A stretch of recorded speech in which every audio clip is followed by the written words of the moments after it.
So, welcome to the On the Block podcast. We're your host. I'm Dory. And I'm Khadeja. And we're here to cover all things Big Brother behind the scenes and on the screen. So kick back, relax, and enjoy the show.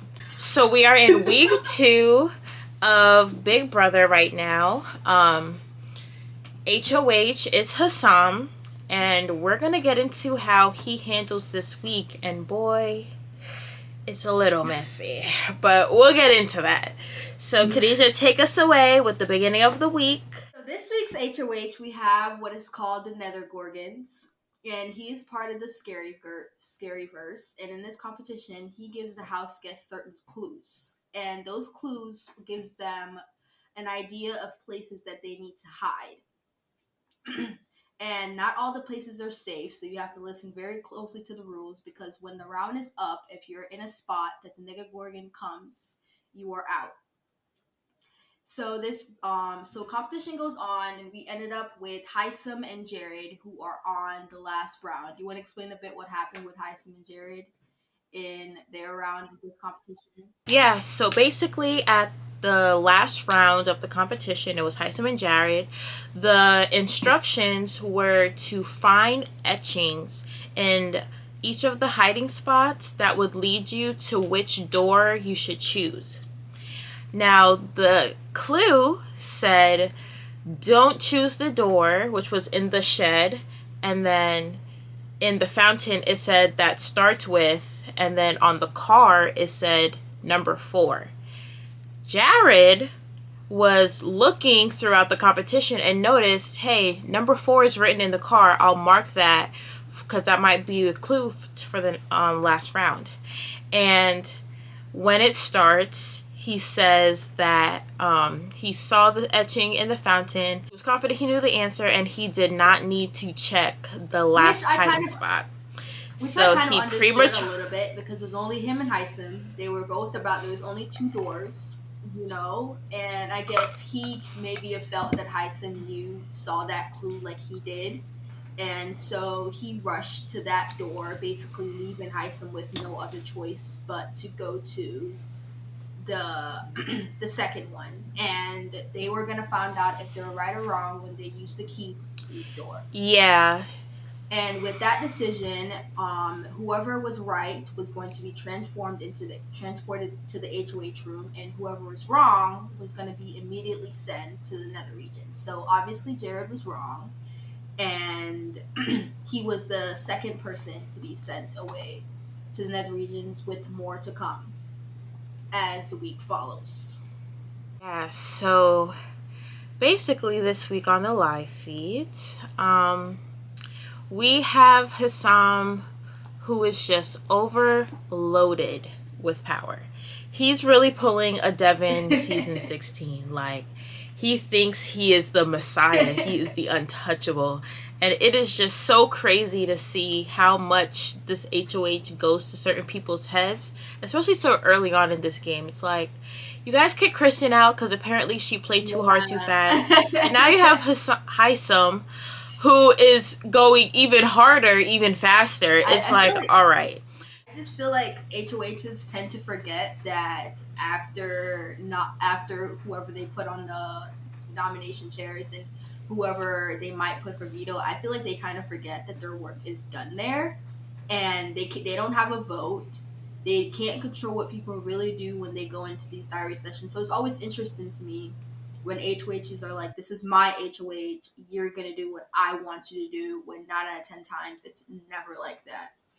Yeah, and it's just weird what the dynamic is in the early days, because we see how it typically goes, but sometimes people surprise us, like Hisam. So he's basically just rubbing people off the wrong way.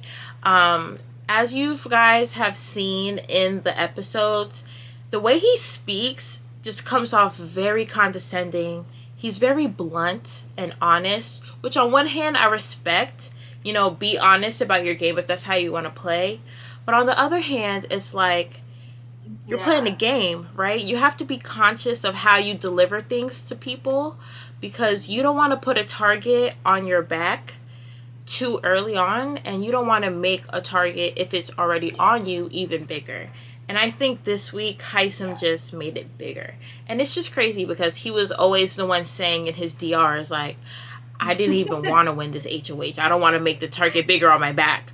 But then you take the HOH and you full on like 120 miles per hour, just It's go for it. So basically this week, Hisam's like, um, listen, Reilly is on my radar, and that's just basically because Reilly. and Cameron as the possibility of the people that he wants to put on the block, and then he has Matt as a backup option because Matt is really one of the only people. Another thing is I feel like he wants Matt because Matt is a could be perceived as a stronger player on the other side of the house, but he's also one of the only people who we kind of see still has Reilly's back and is still willing to help her even if it would affect his game. So that's kind of why those three people were, the ones that he wanted. Yeah, so this week on the live feed, Suri brought up the idea of backdooring Cameron. Izzy agrees, of course, because Suri is her number one. And then apparently Hisam co-signed this plan, and they were going to use Blue and Jag as pawns for a Cameron backdoor. So first of all, Hisam starts off his week by telling McCall that he wants to figure out what's best for the Professor's Alliance, which we see in the episode is kind of like whenever Hisam brings up the Alliance, is always his idea for what the Alliance should have, and he kind of just forces that down people's throats, and it doesn't come off well to the other people in the Alliance, and they say that. Nicole puts a bug in Hisam's ear about Cameron having Hisam's name in his mouth, which obviously isn't going to sit well with him, and we know that because that's exactly why he nominated Reilly.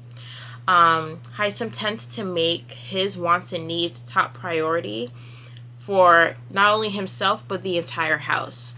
And no one really likes that. Like they're having conversations on the side basically saying how Hisam is scary. He's coming off like a Yes. dictator, and they don't really appreciate his tone and how he goes about Yeah, his delivery and conversations. there is one thing when the other side or perceived other side is worried about you, but it's a whole other thing when your own alliance members are starting to feel like maybe even being attached to you is dangerous for my game because the minute you're not helping me, Yeah, why am I working with you? Like and yeah, it's interesting to me that he's yeah, not understanding that he cannot win HOH next week, and he's already won 2 vetoes. So you're gonna win next week veto, and what? Put an even larger target on your back because you're already coming out swinging. Winning way too many competitions. So then it's just like yeah, you're already a comp beast. I would think if you're a comp beast, you would want to calm down a little bit and not let yourself be as much as a target because it's interesting. Even from last season with Michael, yes, he dominated in the competitions, but if you ever really notice when he comes back into the house, he kind of tries to blend in, fall against the wall. Like I'm already doing too much I'm already doing too much in the competitions. Let me not do too much when that in the house. I don't think Hisam gets that at all.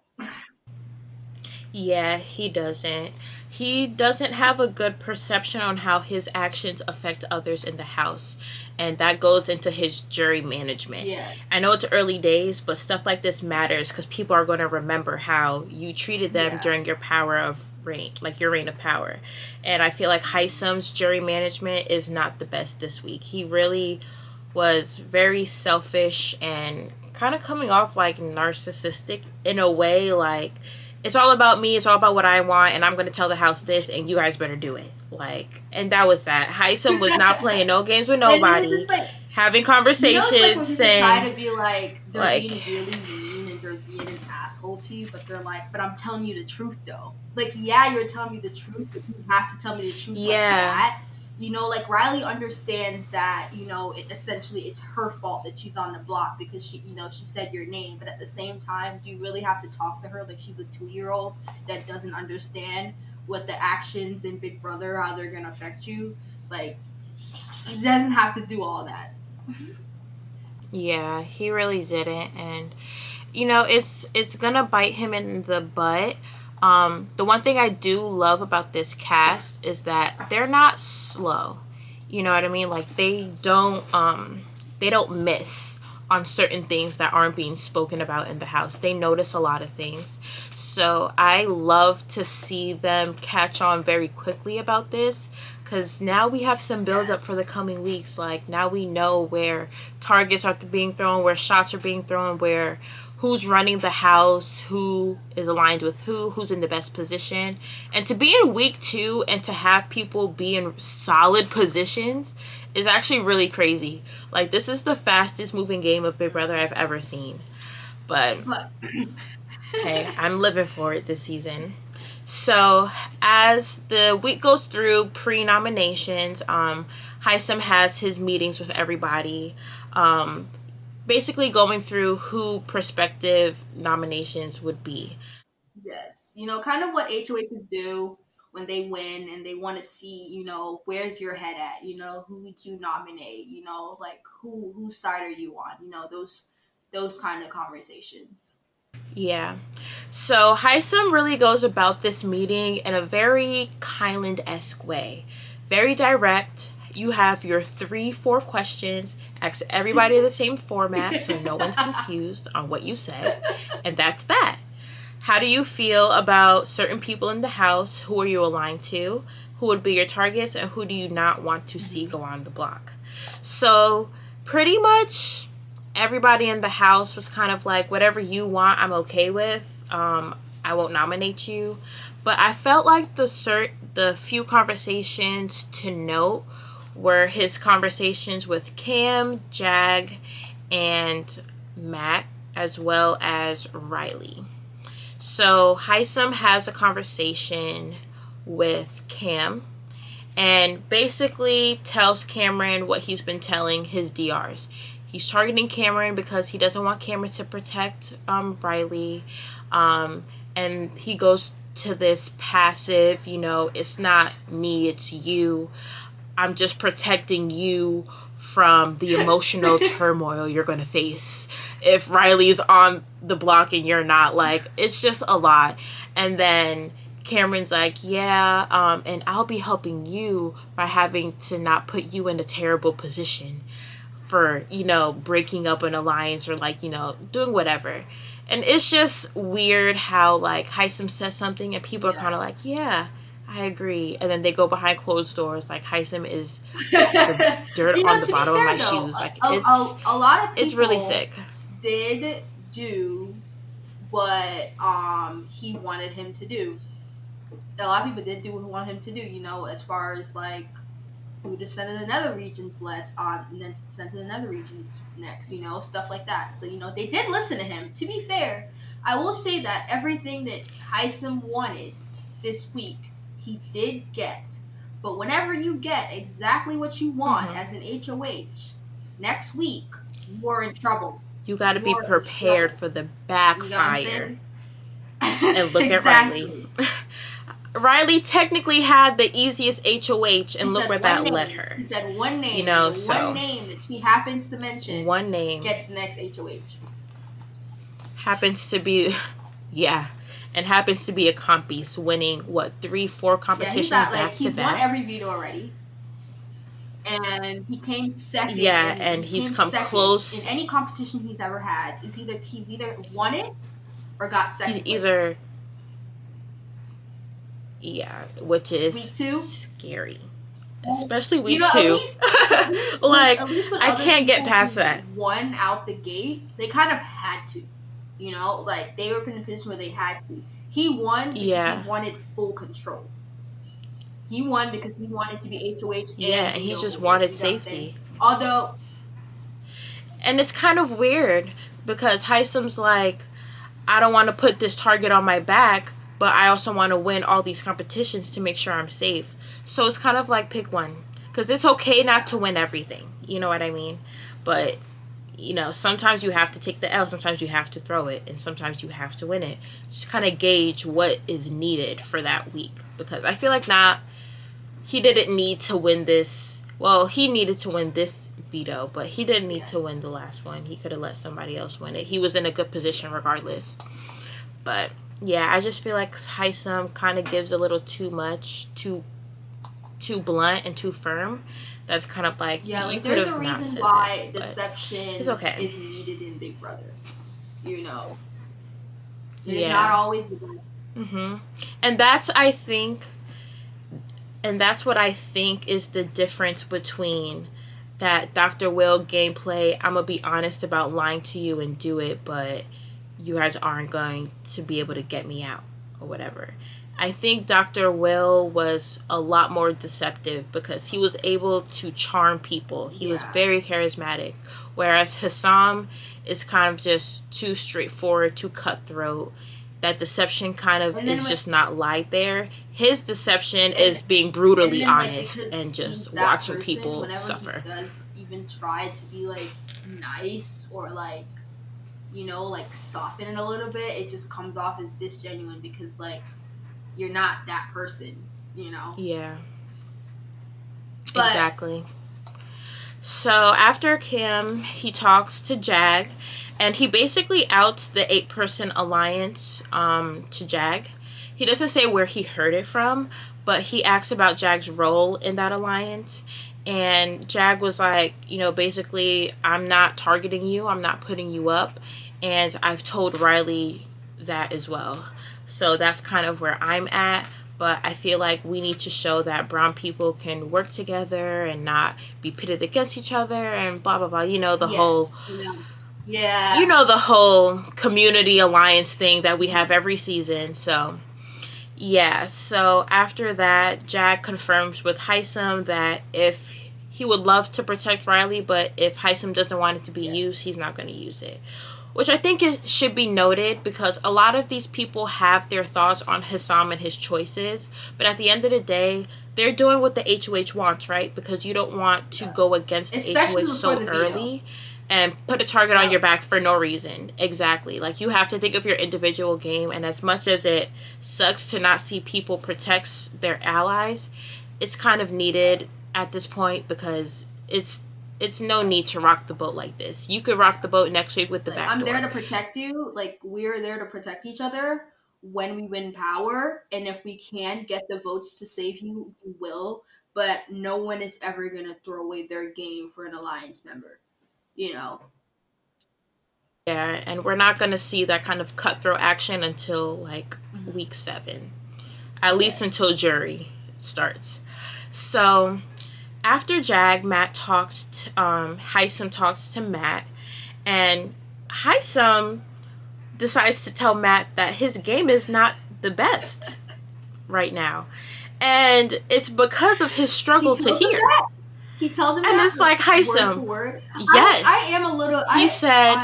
he's... A little side note. I am a little curious about Matt's hearing as far as, like, competitions. Is he just, like, hard of hearing, or it's like...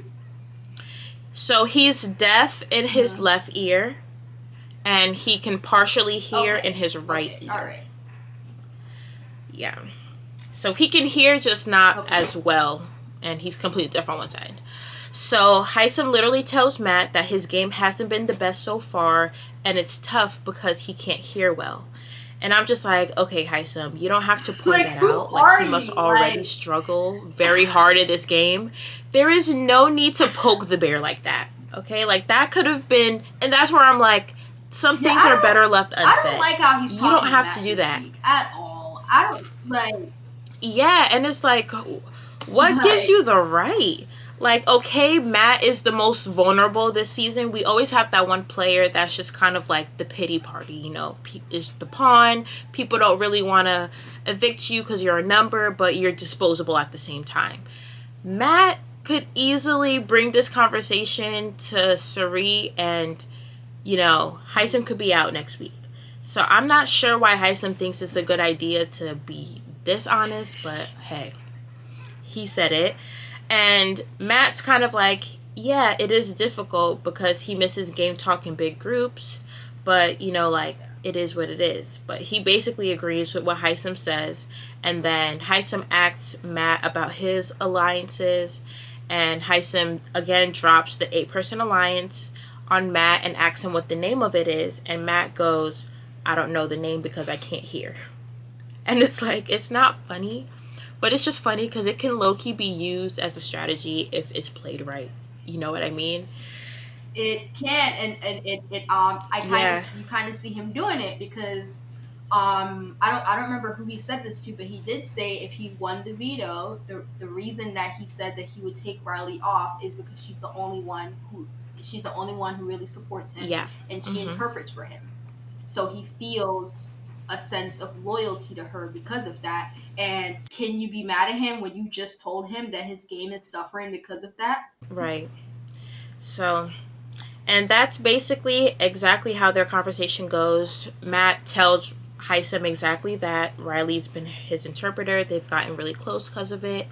But he wants to show Hisam that he can trust him by doing what he wants in terms of veto. Although he would really like to protect Reilly, he knows it's not in the best interest of his person. Matt is kind of playing an honest game also. I feel like Matt is also playing a pretty honest. Matt's social game is pretty good. And I would say, I feel like this season, a lot of the players are holding their own weight respectively. I think the only person who really is just floating is Bowie. Because she just genuinely doesn't have any idea what's going on. And that's okay. We love Bowie. We love a person that just But, you know, the fact is, she's just a floater. You know? Yeah, she's just like, I'm here. Tell me what to do and I'll do it. And then I'll be back next week. But other than Bowie, everybody else has a very strong social game. And I think that's so interesting because everybody is perceptive in their own rights to what they're able to find out. And they're making right judgment calls in certain situations, I feel like everybody could hold their own socially. Hisam is just clearly the only person dominating in physical and mental comms. But yeah, so Hisam meets with Reilly, and Reilly basically waves her white flag. She's like, I want a do-over, I want to start, but, you know, unfortunately that doesn't happen in the Big Brother house. Rarely. You do what you do during your HOH. Yeah, it sometimes by Dan's funeral. That's all I'm gonna say. But sometimes it works, but most of the time it doesn't.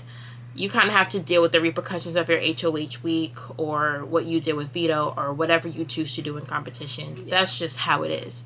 But she understands if it's like too little, too late, basically. Hisam lays out that, you know, she's the only person throwing out names, and that's why he's nominating her, because it'll look weird if he doesn't, which is true, but like, Hisam, again, you don't have to be so direct. You want to keep some cards close to your chest because you never know. You don't know who these people are talking to. What if in a veto competition, what if Reilly wins? You know, what if Matt wins and takes off Reilly? Now you have Matt and Reilly who are upset with you, and then your HOH is a bust for what? Exactly. You know.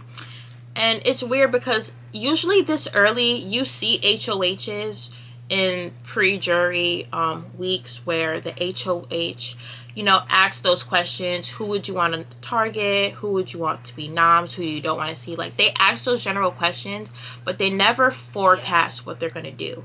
Because, again, it's early days. You don't know who's aligned with who yet. You just have a small idea. But I feel like Hisam just went full force right out the gate. And it's like, who gives you the idea that this is okay? Who is co-signing with you to make you think this is right? Like, you're playing Big Brother. Why are you putting your game plan out on the table? Like, we're not going to plan something behind your back. Right. In his defense, still a little bit is we've never had a so split house this early in the game. So to be fair, he did know who was working with each other for the most part, besides a few little connected dots. So this week is a very different HOH where an alliance was blew up. You know who the other alliance is because you're in it, you know. So although he was a little too vocal. I don't think him letting Reilly know that she was his target was that big of a deal, because she already knew that. She knew that. Yeah, she did. I just feel like from seeing the episode, I just feel like Hisam needs to work on his words. It's okay to say that and to tell her, you're my target. I understand that. I don't like but it's just, yeah, it's just too much from him. So after that conversation, Jared returns from the nether region, and he has to send somebody else, and that person would be safe from nomination. So do you kind of want to get into that conversation with the whole nether region and picking who goes? So Jared comes back, important. And obviously he is, at least for this week, he's on Hisam's side, because as we know that Cherie is his mother, and so he's kind of playing the middle ground with that. But for the most part, he's gonna vote with his mother because he wants to keep her safe. And he doesn't really want to piss off Hisam because, he's not safe to be a veto replacement. So he essentially has a conversation with Hisam, and Hisam was like, I don't care who you send, just as long as it's not any of the people that I'm considering, which is Cameron, Reilly, or Matt. He's like, send anyone you want. So he knows that he has to send somebody from the handful, because if he doesn't, it's going to look really sus. Right? And so he kind of decided. And remember, Jared's playing both sides of the house. Because Reilly, her feeling like he should send her because, she's in trouble with Hisam and she saved him last week. So she's like, I feel like Jared should choose me. But obviously Jared cannot do that, because if he does that, he would piss off Hisam, and Hisam could easily put him on the block instead of her. So he has a conversation with Cherie, and she's like, how about you send Jag? Jag is on the other side. We already know that Jag is safe from Hisam. It wouldn't piss off Hisam, but it's still somebody from their side. So he decides to send Jag, which still doesn't, it still, set off some alarms with Jag and Reilly, because they're like, why would you send me? We all know that Hisam is not going to target me, and Reilly is really the one in trouble. So although I feel like he tried to cover his tracks with sending Jag, I wouldn't be surprised if further on down that other side start to look at, why didn't you send Reilly? Like, you're supposed to be with us, and we all knew that he was targeting Reilly. But also at the same time, he could easily say, if I didn't do what he wanted me to do, he was going to throw me up. Like, Jared did not have any safety in that situation. Yeah. So, I mean, I feel like he did the best that he could with what he had with that decision. Yeah. And I do remember a conversation, I'm not sure if I said it already, but there was a conversation on the live feeds between Jag and Reilly, where Jag pretty much said the alliance is done, because Cameron decided that he wanted to make relationships on the other side of the house, kind of as a backup plan, because he felt like the alliance, the handfuls, plus the extras were going to implode.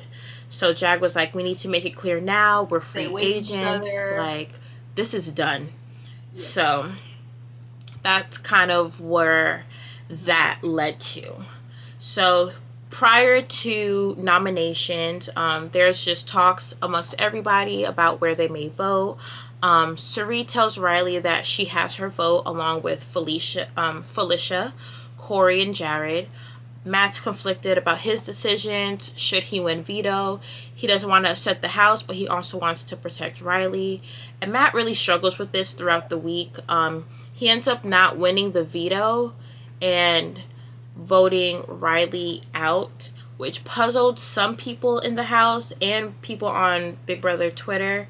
But I personally feel like it was a smart decision on his end. Like, he didn't give a sympathy vote, because why would you do that week 2? You don't want to expose yourself and put yourself on the minority that early, that quickly. So that was good on him.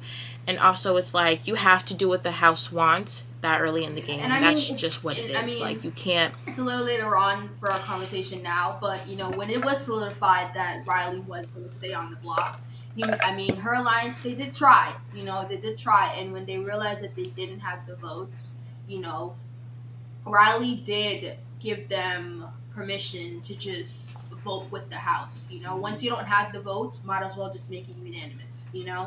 Yeah. So Jared tells Matt that he's the replacement nom, and I thought that was a good gameplay for Jared, because I feel like it would be smart to take Matt under his wing, because we all know Reilly's going to leave the house, and Reilly was Matt's number one in terms of translating the game, being close to him, keeping him in the loop. That's what really solidified their closeness. So I feel like if Jared picks up on that and takes Matt in, lets him know what game is happening, like where he should kind of fall in the house, it would be very good, especially for his main alliance in keeping numbers with Cirie and Izzy and Corey. So I thought that was good for Jared. He's been doing pretty well, in my opinion. I feel like his guidance with Cirie is phenomenal. I love seeing their interaction in this game and their chats. I think they will definitely go far. As for the house guests picking up on it, well, I don't know. I don't know what's gonna happen in coming weeks. But as far as exit interviews for people that are leaving, they have no clue. They have not picked up on it yet. Yeah. People probably think that they're close, but no one is suspecting anything of all of what it is.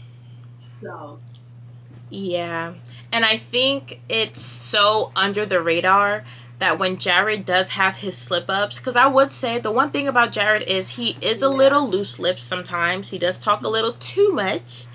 And just to bring this up, because I forgot to write it in my notes, Jared low-key told Blue that he has a secret. Oh, and you know what? Yeah. Speaking of Jared and Blue, well, obviously we've already revealed that Reilly is the one that ended up going home this week.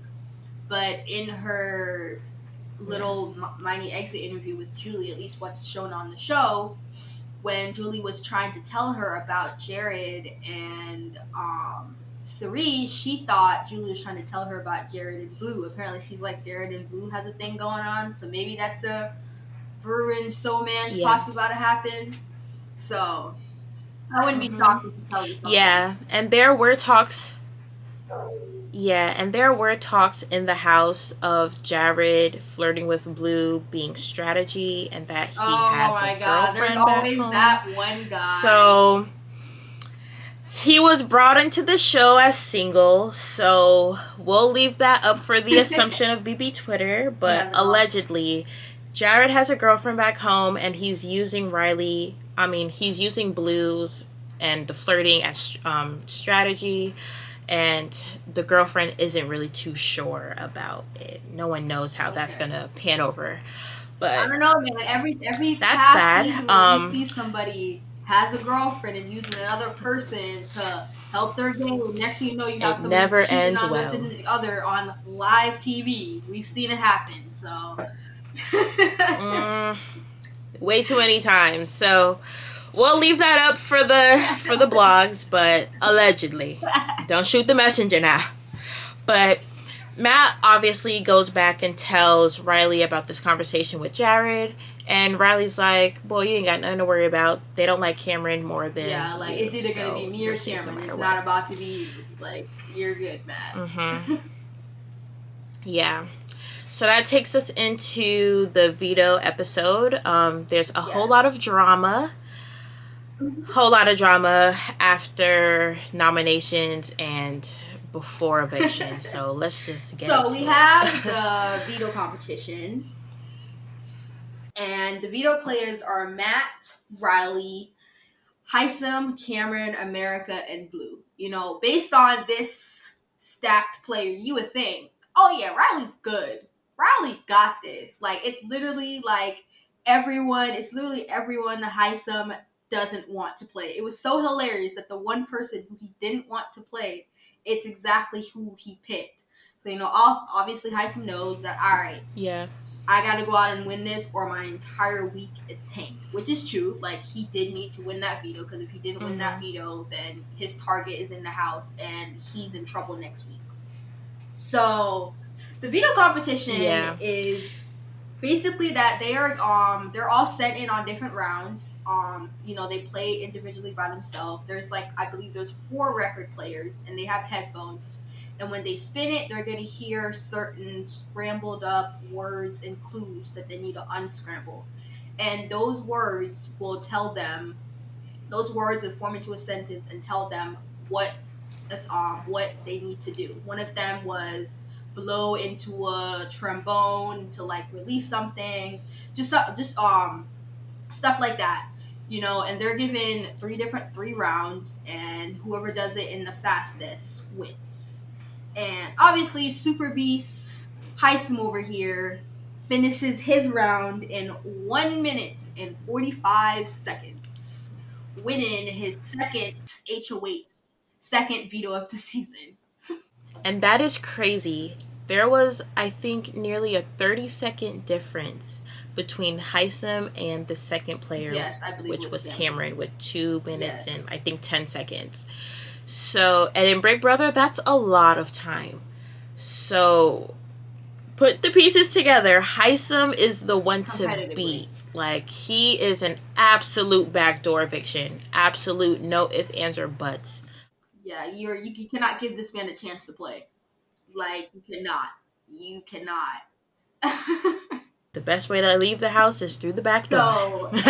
So after Hisam wins the veto, obviously he's not going to use it. He explains that why would he use it? He already has too much blood on his hands. It's very unless the HOH has a backdoor plan in motion, they rarely ever use the veto to change their own nominations. So Hisam wins it, and he lets Reilly know that, look, in this veto speech, I will be telling them that you are my target, and I will be telling them to vote for you and to send you home. Plain as day. And obviously in his veto speech, Hisam does what Hisam does. He gives a whole speech to where, I would like to get rid of Reilly. I would love for you guys to help me get rid of her. And, what are your thoughts on his veto speech? Because it is, people are saying that it was a bit harsh, and he did do a little too much, and he did not need to say all that, because it was already set in stones that Reilly was already going to go home. So for him to stand up there and say all of that to her was just a little too much, Yeah. I'm going to sound like a broken record this whole episode. Hisam says things that just need to be left unsaid. Like you said, everybody in the house knew what it was. He didn't need to say anything. Okay, we all know Reilly's going home. You did not have to get in front of the whole house and say, I want Reilly gone, and I expect you guys to vote you to do what I want you to do. The way I want you to vote, and it better be unanimous. It did not have to do that. And it just really made the target even bigger, because now people are just getting more confirmation that you're a scary player. You're treating this like a dictatorship. You're pushing your ideas onto us like we're supposed to do this. This is not your game. We are not playing for you. We're playing for ourselves. So for you to sit here and think you can get in front of this living room and tell me that I have to vote Reilly out, no. I'm going to flip the house at that point. How are you going to like it on Thursday if I blindside you? I love when HOH. Don't sit here. Oh, I love it. Oh, I love it so much. I love it too, and I haven't seen a blindsided HOH as well as I did on season 10. No, it was season 14 with Ian, Danielle, Dan, where Dan flipped the vote and sent Shane home. And Danielle was jaw to the floor. That was probably the best HOH blindside, and I would love to see it again. Love to see it, but we'll get into that. So after that's after basically veto is obviously we said that he has been rubbing a lot of people the wrong way. But after the veto, he really started to rub his alliance the wrong way, as so much that they're starting to think, maybe we should give Hisam a little wake up call and let him know that he doesn't run this house, and we should save Reilly. Why don't we do that? If we save Reilly, Reilly is going to be thankful for us. She's going to keep us safe. And then next week, who's she going to go after? Hisam. We're good. We're good for another week. Why not do it? So what are your thoughts? How do you think it would have gone if they did? Do you think that saving Reilly would have been a good idea for the professors in that side of the house? I think honestly, I think it would have just hurt their game, because Reilly can win. Reilly has 10 people standing 10 toes behind her. Like, Reilly has numbers, so keeping her in the house is really not smart at all, because she can defend herself with her army. You want to send somebody out who people really don't care about, like, it's not going to affect your game moving forward. Like, it's going to be good for you. Keeping Reilly is not going to be good for the house. It's really just a get back at Hisam for treating them so poorly for the week. That's really what this potential flip was all about. It was just a get back at Hisam because they were tight. So, Jag brings up the idea of potentially blindsiding Hisam this week if they can get Surie's vote to keep Reilly. Reilly also has a conversation with Surie and Izzy, basically saying that the reason why Reilly hasn't connected with Izzy is because she felt like she was stuck in her HOH room and people were just bombarding her, and she just simply didn't have a chance to connect with Izzy. And had she had the chance, she would have definitely done it because she loves Surie and Izzy and wants to work with them. And I honestly believe Reilly. I think she was very overwhelmed with her HOH, and it really hindered her game. And I feel like everyone's persistence kind of put her in a corner that allowed her to be targeted. They kind of, because she's HOH, she's the person who's going to control especially, the and game, that brings me back to, like, I think one thing that Hisam did specifically say in his video speech, he basically said that Reilly's HOH made people have alliance prematurely and didn't really give everyone a chance to work with who they actually wanted to work with, which was ridiculous to Reilly. And I agree with her, because Reilly was just like, you're basically going to say one person is the overall reason why this house is split in half. Like, that is so ridiculous to put on somebody that early. And even with her mentioning Hisam's name, did she even really say, I want to target him next week? Or was it just like, in the future, it would be on my radar? I think it was one of those, in the future he could be on the radar, because at that point, Hisam did very well in the first competition on premiere night. He came second in the HOH comp, and he won the veto. So people were already on him, like, he can win things. So he's a potential target for the future. It was never like... it was never set in stone, and I think Hisam took it a little too personally, and it carried on into this week and created all this chaos in the house. It did. But with Hisam realizing that, that after veto, that his power is, basically over, he really doesn't have that much control anymore. I don't know if he realized that, but I think he at least did realize that he won't be playing in next week's HOH, so he feels the need to, go on the other side and, sort of protect himself. So he goes to America, right? And he basically has this conversation with her that, like, basically, how do you see the game post Reilly or something, which I thought was just ridiculous, because it's just like, oh, in your mind, she's already gone, huh? Like, let's just start talking about how it's going to be after Reilly. That was another way of him just being extremely cocky, but that's how it goes. Yeah, and it's also scary to have predetermined decisions when other people in the house are still deciding. Because at this point, while he's having the conversation with America, everybody in the house is scrambling.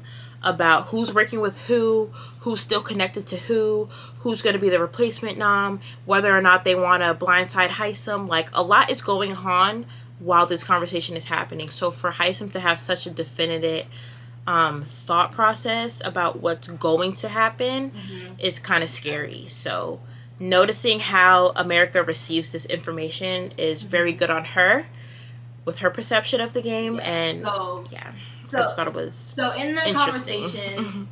The gist of it, he basically tells her that, you know, I do want to work with you moving forward, and you know that, like, I kind of hate that the house was split so early, because, you know, if I in the beginning, if I had a choice for who I wanted to work with, I wouldn't necessarily be working with the people I'm working with.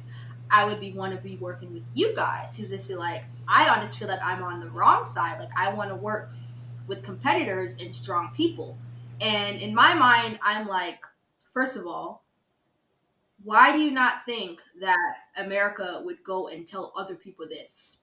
And second, how do you think your alliance members are going to feel when they find out that you basically just said that there are weak players that you would have never wanted to work with in the first place if you had a chance to pick?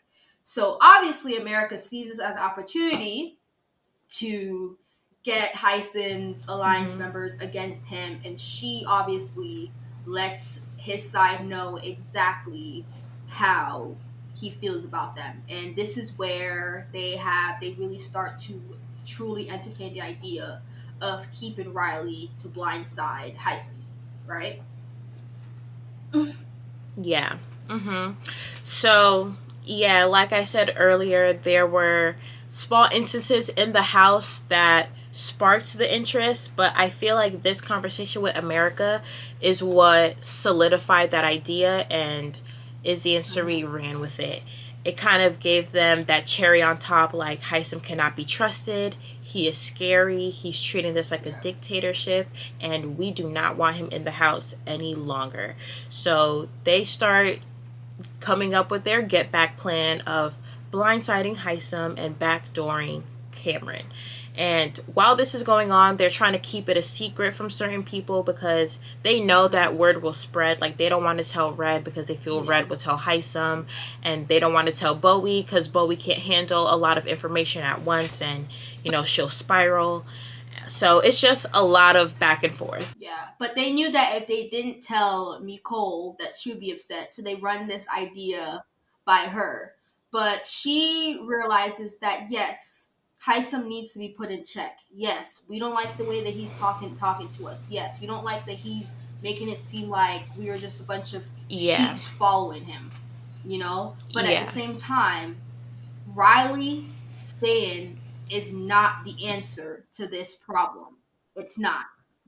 Which is correct, because it's basically like Cherie actually said it in one of her diary sessions. Like, there's two ways to go about this: save Reilly and piss off Hisam, you know, get him on guard, let him know that he's not the one in charge and we can make decisions ourselves, or sacrifice Reilly, send her home, put Hisam at peace, at ease, you know, because he feels like he got what he wanted and we did exactly what he wanted. He got Reilly out.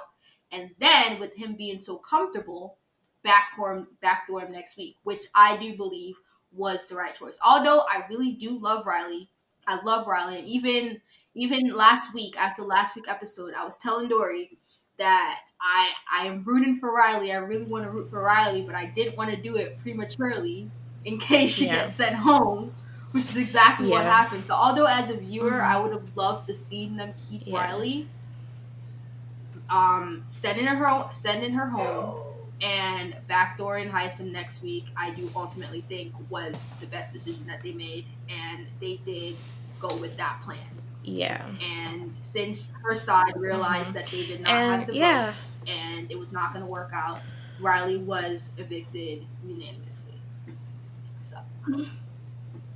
Yeah. Cherie came to the decision that, you know, after all this back and forth, it was literally an entire day of Izzy, Cherie, Felicia, Reilly, Jag, Blue, just going ham about this flip. Like, it was so much back and forth, it's not even funny how like how much they Yeah, I believe wavered with it. this decision. But ultimately, on Thursday morning, they decided we're not going to do this because Corey was like, "Listen, Izzy, what are we doing? Because this back and forth is crazy. It's unnecessary. We need to come up with a decision Yeah. and make it and stick to it." And we love Jared. I mean, not He's Jared. just like We love Corey. Like BB Twitter. BB Twitter is obsessed with Corey because Corey is the he's just like embodiment get of it us right together. now. Corey is every BB fan right now And this in is the why we love house. super Hold on. fans. We love them. They don't disappoint. Yeah. And and Corey's one of those super fans that be fanning out for the game, but he sees things that other players aren't seeing, and he's socially playing the game very well on top of that. Like, he's so well rounded. And we'll get into this at the end of the episode, but he's really someone I'm looking at this season. Like, Corey is surprising me in a lot of ways. So that's the whole what I like to call Oh my Flipgate situation, because god. I feel like every season we have we have a Flipgate scandal where they get mad at the HOH and they're like, let's flip the house, and then they land on the decision on Tuesday, and then Wednesday Yeah. they're like, yeah, let's not do Whenever this. I would see that previous seasons, I'm like, come on, you guys know you're not gonna flip shit. Just stop wasting my Yeah, it was cute for the live feed because Twitter was going crazy. Live feeds were going crazy. I was up till 5 a.m. watching these live feeds about them deciding on this flip, and I was so excited. I'm like, oh my god, I can't wait to talk about this. Like, we're gonna get a flip. time. You really think they were gonna do it? Yeah, because Suri was backing it heavy. And in my eyes, whatever Suri says goes. So if Suri's saying it's happening, it's happening. So when she said it's not happening, I was like, poo. But what do I expect? It's Big So Brother. let's get into it though, because I feel like we did go through the week. Let's just get into um the players that you do think are doing well. You know, if we would do our own little top five, how we're feeling. Because for me, it's not really the best players. I more think because if I was to do the best players, I would put Hisam on my list. But it's not about for me. It's not about the best players. It's about who is actually going to make it. You know, like who. Yeah, so I had the questions: who is in a good position in the house right now, and who has the potential to win based on their position currently and their potential moving forward in the game, if that makes sense. Okay, so right now I feel like Miss Felicia is in a very good position. I don't think anyone would ever really look at her. There's always going to be a target bigger than her in the house. There's going to be a target bigger than her in her alliance. And then she's not just, and although like she's not showing that much potential in competitions right now, although it is still very early, we never know. I never count anyone out. I also feel like socially she's doing very well. She sees what's going on. She was one of the first persons to eat. She was one of the first people to know about the 8-person alliance. Like she's not dumb. She definitely knows what's going on. She keeps herself in the loop enough to where she's aware, but also not enough to where anyone is even really pointing fingers. But to win, if they don't ever look at Survivor and like, hey, let's get her out of here, I definitely feel like Cherie is in a very good position to win this game. Not only will Jared always protect her, it seems like Felicia will always protect her. Jag seems to have a kind of soft spot for her. People seems to really respect her and what she has to say. So until they realize that, hey, this is a mastermind who knows all about these kind of social strategic games, until then, I do see her in a very good position. But as far as people that I don't see getting targeted, I don't see McCole getting targeted right now. Who else? I don't really see. Yeah, I don't really see Bodie getting I think Bodie will targeted. flow around a little longer. And although you love Corey, I do see Corey getting targeted. I do see him getting targeted in future weeks. But for me, Yeah. it's still a little early. Right now, the people that I'm looking at is people that I basically feel like is floating and is not really getting enough, not much attention on themselves, but still know how to play. Like for example, one of my favorite players ever, Hannah. Hannah, she was always kind of like not in the background. She wasn't really gonna ever really get it targeted, but she still knew what was going on in the game. Those are players I love. People that strategically know the game, know what's going on, but is not really bringing that much attention to themselves. Those are people that I feel like do well in this game. Yeah, so I definitely agree. I think Miss Felicia is definitely in a good spot in this house right now. I actually have a top 5 right now. Okay. And I'll go through each one and my reasoning. Start with 5. Lay it out. Okay, so 5, I have Miss Felicia and I have America. I feel like Miss Felicia, same reasons you said, basically, she's in a good position right now because she's aligned with the right people, the people who are running the game, basically. She has trust within that circle, and it's very genuine trust. Like, they actually want to keep this woman around, which is genuine. So that solidifies her to making jury, period. And she's very aware. She was literally the first person to pick up on the handfuls just based off of observation. And that's what resulted in the bye-bye bitches and, where they are now. So I think Miss Felicia's social game is very, very strong. I can see her being a potential mental comp beast. I think she has the potential to do well in mental comps. So I hope to see her win future HOHs and vetoes. As far as America, I put America aside with Miss Felicia because I feel like in America's circle, she's pretty much in the same boat. Like, she's aligned with the right people for her game being on the other side of the house. She has connections with Suri. She has connections with Jared. She has connections with Corey. And she has information that has been given to her that she can use to her advantage. And in her DRs, she talks about using them in a very smart way. So I think we need to keep an eye on America because she's a super fan as well. So she has that insight on the game that Corey has that the other house guests don't outside of Suri. So I think America can really position herself socially very well in this game, and I can see her lasting into jury, maybe even farther. As for number 4, I have Jared. Jared's number 4 for me because I feel like he's a little too loose-lipped. Like I said before, he just talks a little too much, and I think it's just because he feels comfortable knowing that he has ears on everything in this house. Like, Jared is one of the best positioned players in the house in this right now, outside of Suri and Izzy. Yeah, he really is in the middle because no one side knows how committed he is to the other. Exactly. And he's doing a great job at keeping the secret. I just think Jared is too comfortable in exposing unwanted information. Like, when he was in the bathroom. He's real friendly. Yeah, he's friendly. And his social game is a tiny bit sloppy because he was loose-lipped about his secret. He had a conversation with Blue. I think I mentioned that earlier, insinuating he has a secret in the house. So we'll see how that pans over next week because a lot happened in the feeds with that.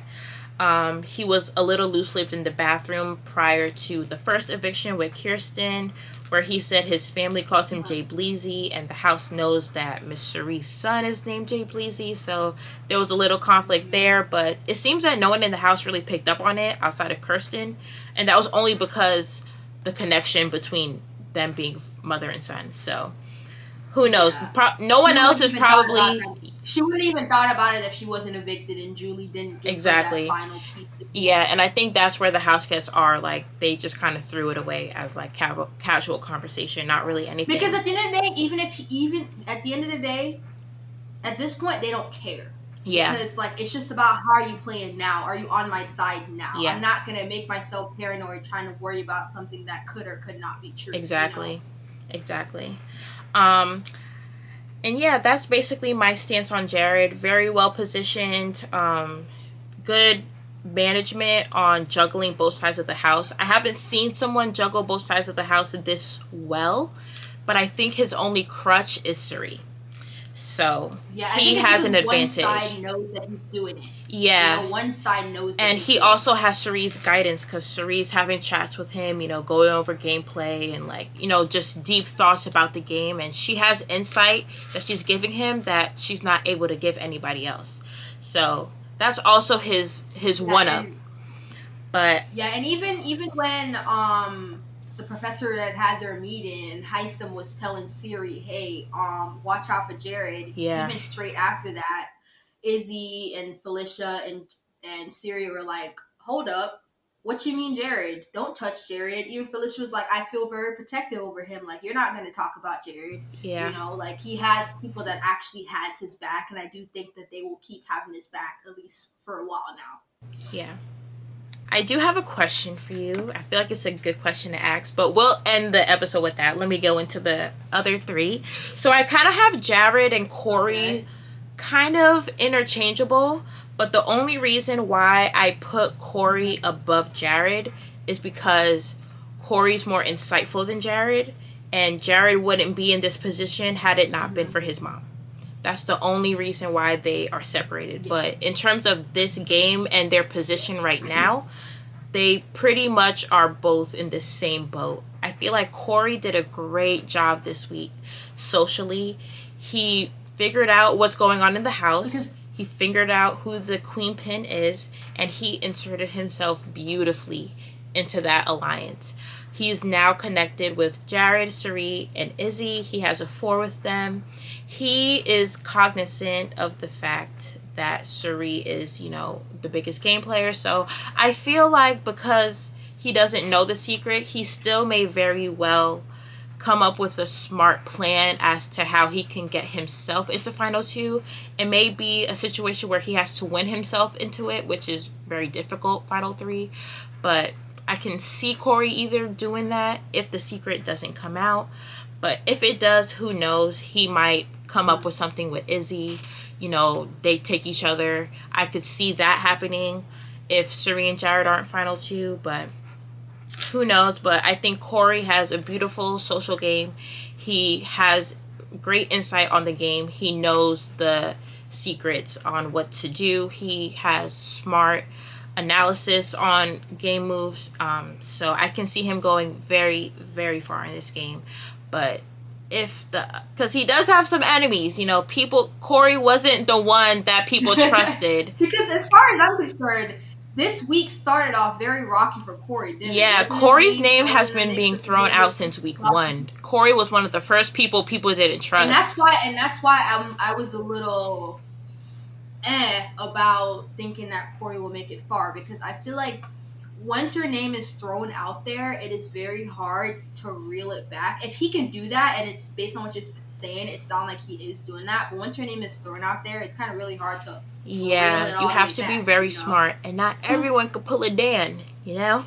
So we really have to. Oh my gosh! Shut up! I just love Dan's gameplay. Like, it's so unique. We're never gonna see that again. No, you know who I did feel like reeled it back in really well? Monty last season. Because after Daniel had called him out for like basically being the puppet master, and after they had formed the leftovers, he realized that he was doing way too much, and then he kind of just like went way back and didn't really come back up until it was time for him, when it was time for them to backdoor Michael. And as we could see, he made it to Final 2. So it can be done. And I do feel like he did that really well. You know, he realized he was really going hard. He sat back for a couple weeks and then rose back up. And I think, you know, so I feel like that is the kind of the best way to do it when your name's thrown out there. Yeah, and I think what Corey has in comparison to players like Monty, Xavier, Derek, they all have that insight and that self-awareness. Like, they know how their actions in the game can affect other people and their game long term. They don't think about what's happening right now and how to fix it right now. They think in the whole picture. So they're able to socially take themselves out of certain situations. They know where to place themselves. And sometimes you can fall off of that based on how chaotic the week is. But I think overall, they all played very level-headed socially. And, you know, similar to Michael as well, because he played a great social game. So that's my thoughts on Corey. Number 2, I'm putting Izzy. Really? Because I don't know, man. I see Izzy gone in 2 weeks. Yeah. I think, okay, so Izzy, I have an angel and a devil with Izzy, but I feel like ultimately I have to give credit where credit is due. Izzy knew exactly what she was doing when she saw Cirie and Jared. Having that secret was literally her ammo. I think from that moment, she knew siding with Cirie was her exact game plan. I think she had to rechange what she came into the house doing. And having Cirie as her number 1 was the perfect decision she could have made for her game. Even if she didn't want to, because premiere night, she named people like Tiffany, Devon, and like those are the people that she really loved. So I do think that regardless of if she knew the secret or not, I do feel like Izzy, going into the game at least, she did want to play with strong, strategic women. Or those are the type of people that she idolized, you know? Yeah, and she is a super fan of all reality competition shows like Survivor, The Challenge. She knew about the Traitors that Cirie was on and won.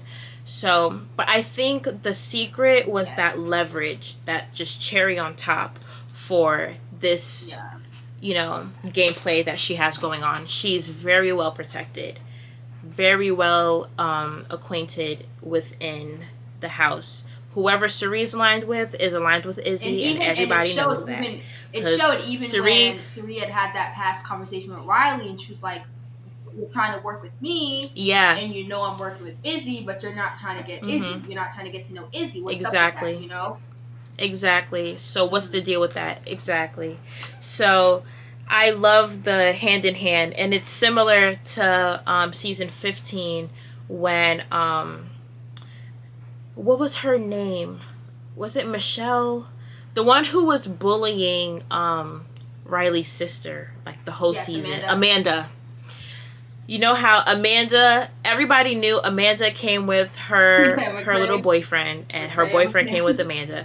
So McCrae. So this is very similar to that. Like, Izzy and Cirie are hand in hand. Wherever you see Izzy, just know that Cirie's there, and vice versa. So I feel like that's what solidifies Izzy as number 2 for me. And on top of that, although Izzy is a wild card for me, and she is a little sporadic, and she spirals at least once a week for like 15 hours, I just think that she is smart enough to know how to go about things. I just think she just lets her spiral as the tendencies game go on, get the best she's of gonna her learn sometimes. and she's gonna improve. Like, you'll see her getting better as the weeks go by. Yeah. And I'm scared for Izzy because there are conversations in the house happening that people are saying, you know, Izzy's a little sporadic, you know, we got to keep an eye on her. Like, I know Corey and Jared had that conversation. Even said that Jared had that conversation. She's even said stuff like that. Yeah, Cirie had that conversation with Jared, and Jared even said, like, it's getting difficult for him to handle Izzy and, like, keep her in this 3 because of how wild everything is with her and, like, her emotions. She's just too emotional.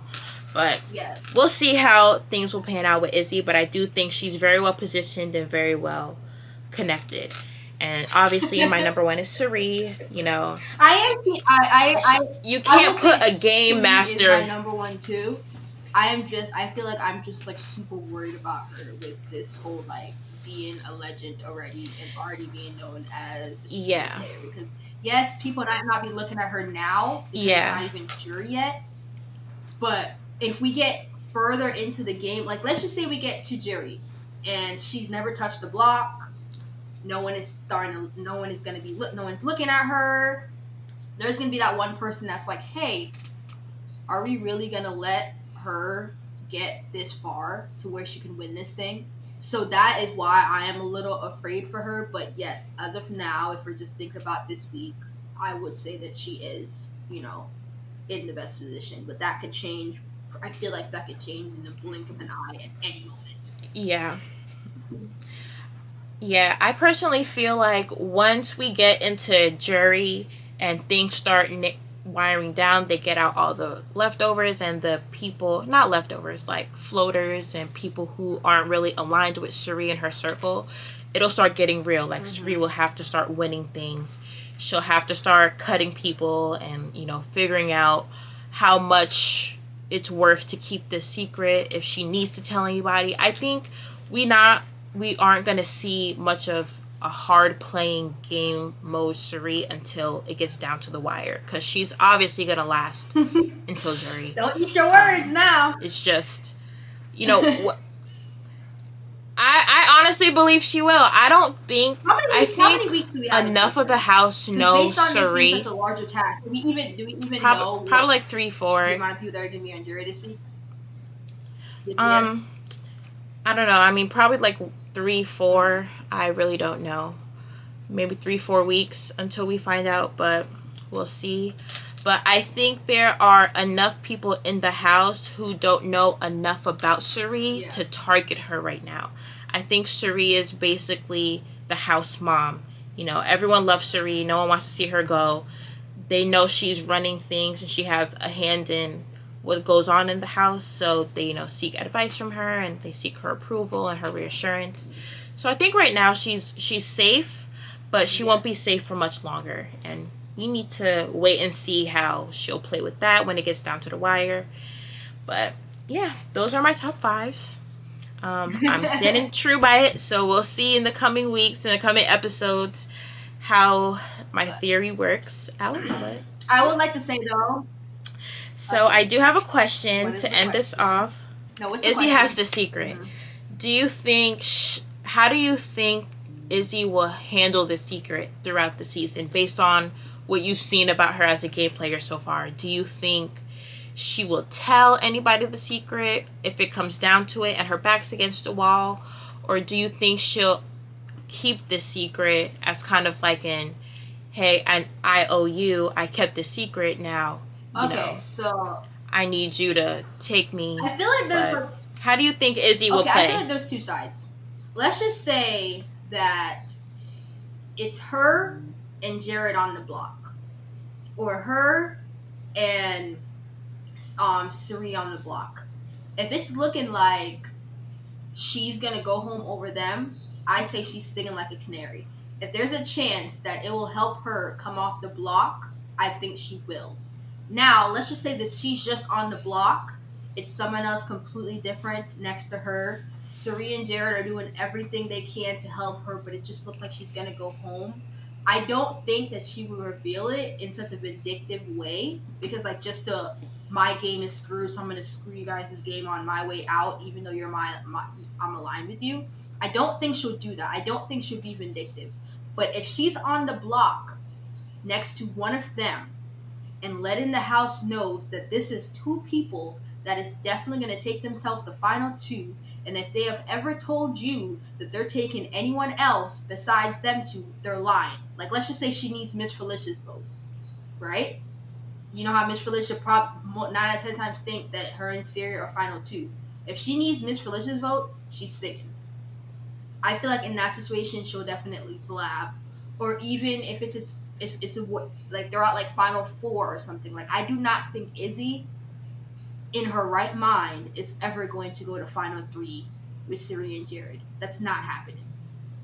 Like, if they're down to like final 5 and Izzy is still in that house, they need to cut her immediately. If, like, let's just say they're down to like final 5, those 3 are still in the house and the secret is still not out there, they need to get her out in the cleanest way possible. Because when it comes down to saving her ass or telling the house about them, she's picking herself. Easy.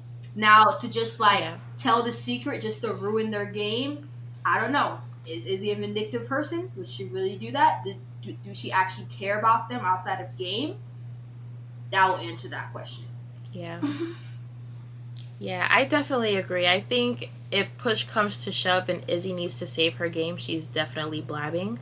But I think she's going to hold on to the secret for as long as she can and use it when she feels it's really necessary for her, if she has to use it.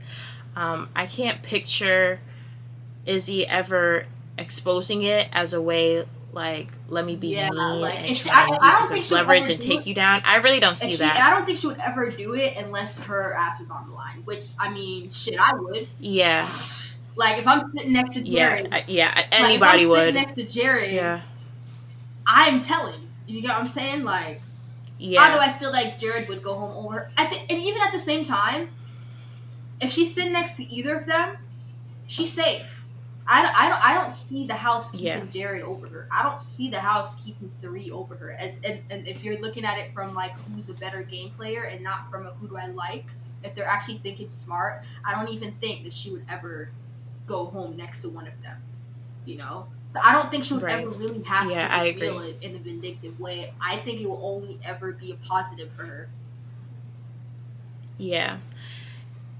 And with that, I just feel like I feel like in my mind, a good jury management, just because the secret may not come out until finale, I think people. Good jury management for Jared and Sari is once jury starts, is to tell people on their goodbyes. Yes. Is tell them on their goodbyes so they're not surprised when it comes down to I remember I was telling you that potentially if they're in the final. You know, Miss Felicia might feel hurt that they didn't tell her, you know, like I've been sitting here, I've been working with you guys. Yeah. And, like, that's the only thing. Yeah, like she's my little... Yeah, that's the only thing I'm worried about is how she's going to break the news to Miss Felicia. Like, are you going to keep it? Because I know she really trusts her and she really likes her as a person. Right. So I'm just wondering how that's going to play out for Sari.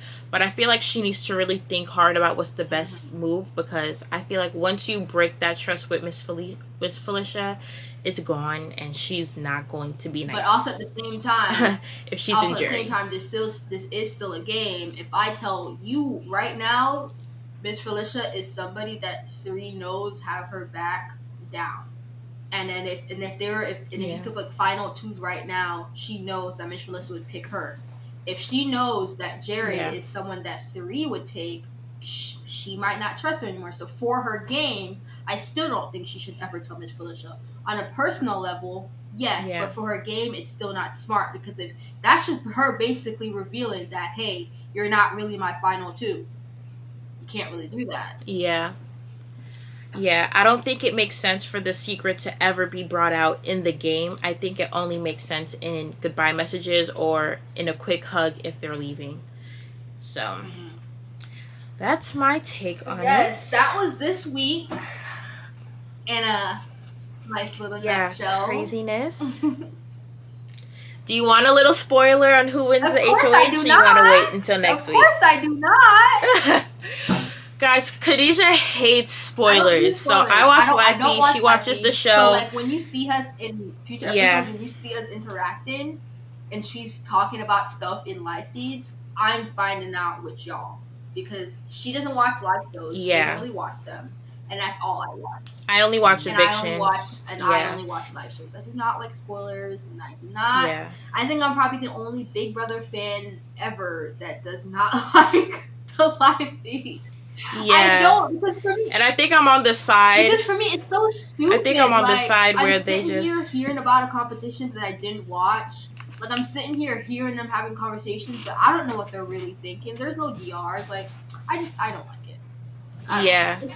I think the DRs are valuable, but I feel like I get a good grasp on who these people are based off the live feeds and their conversations. Bullshit detector than me, because when they're talking to each other, I don't know if they're lying or not. Okay, I know when they're lying. Because they just cut out so much in the show. So when you actively watch the live feeds and you keep up with the updates, it's like watching the show is pointless. You already know what happens. They talk about the comp most of the time. You really just need to see the eviction to see what the vote is like and what the DRs are that day. Like, unless you care about the DRs, watch the show. But if not, then watching live feeds give me a headache. I can't. There's like 5 different rooms. You have to be switching from camera to camera. Like, it's a headache for me. I'm sorry. It's a headache. Yeah. And one thing I did want to mention about Corey and Izzy and the whole, like, them moving forward, I forgot to mention earlier. I can see Izzy telling Corey the secret, Corey keeping it, and them making a final 2, and them getting to final 2. I could see that as a possible path for this game. Because I feel like that'll make the most sense if Izzy needs to get it off her chest. Tell Corey he's a super fan. He knows Sari. He knows how much of a threat she is. He knows that he needs to get her out. Trust him, and he can be your final 2, and y'all duke it out. Because y'all have a good enough game individually to have a case in the final 2 as of right now. So I can see them battling it out, and I can see Corey finding out a little earlier than everybody else. So who knows? That may be something that can happen. We'll see, though. We'll see. It's brewing. We'll see. Yeah.